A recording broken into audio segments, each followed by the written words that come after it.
Бүгін сіздерге құрбан айт намазының қалай оқылатынын көрсететін боламын.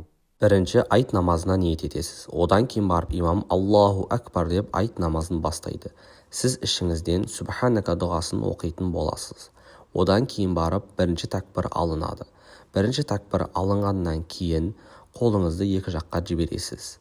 Екінші такбірде де дәл бірінші такбірдегідей қолыңызды байламай екі жағыңызға жіберетін боласыз. Ал үшінші такбір алынғаннан кейін қолыңызды беліңізге байлайсыз. Осы уақытта имам Фатиха сүресі мен Зәм сүресін оқитын болады.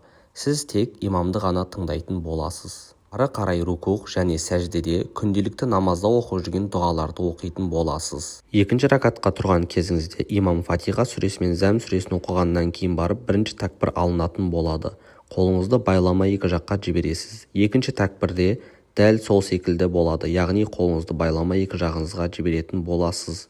Үшінші такбір алынғаннан кейін барып қолыңызды байламайсыз. Төртінші такбір айтылған уақытта рукухқа баратын боласыз. Рукух, сәжде және соңғы отырыстарда күнделікті намаздарда оқып жүрген дұғаларды оқып намазды бітіретін боласыз.